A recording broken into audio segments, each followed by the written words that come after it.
রাজধানীর তেজগাঁওয়ের ৭ রাস্তা এলাকায় ৬ দফা দাবিতে সড়ক অবরোধ করেছেন সরকারি বেসরকারি পলিটেকনিক সহ বিভিন্ন শিক্ষা প্রতিষ্ঠানের শিক্ষার্থীরা।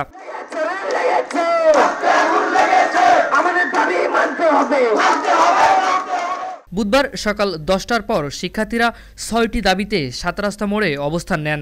সকাল থেকে সড়ক অবরোধ করে রাখায় যান চলাচল বন্ধ হয়ে যায়। দাবি বাস্তবায়ন ছাড়া আমরা কোনোভাবে রাজপথ ছাড়ব না।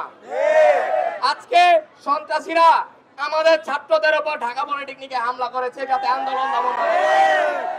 আমরা এই সুষ্ঠু বিচার চাই। তারা নিজেরাই জানে না মানে ইঞ্জিনিয়ারিং এর বক্তব্য কি দিতে তারা জানে না, কিন্তু তারা আমাদের ক্লাস নিতে চায়। যারা সহকারী পদে নিয়োগ পেয়েছিল তাদের পদোন্নতি দেওয়া হয়েছে আদালত থেকে, সেটার বাতিলের জন্য আমাদের প্রধান দাবি। এই ৬ দফা আমাদের সম্পূর্ণ যৌক্তিক দাবি, এগুলো আমাদের মৌলিক অধিকারের ভিতরে উপরে। আমরা যেহেতু এই সেক্টরে ভর্তি হয়েছি, আমরা হাতে কলমে শিক্ষার জন্য এই জায়গায় যে অবৈধভাবে ক্রাফট শিক্ষকদের যে নিয়োগ দেওয়া হয়েছে, ওনারা জেনারেল লাইন থেকে এসে আমাদেরকে কি কারিগরি শিক্ষা দিবেন? পিয়নদের পদোন্নতি করে, পিয়ন বা ক্রাফট যারা আছে ওনাদের পদোন্নতি করে জুনিয়র ইনস্ট্রাক্টর বানানো হইতাছে।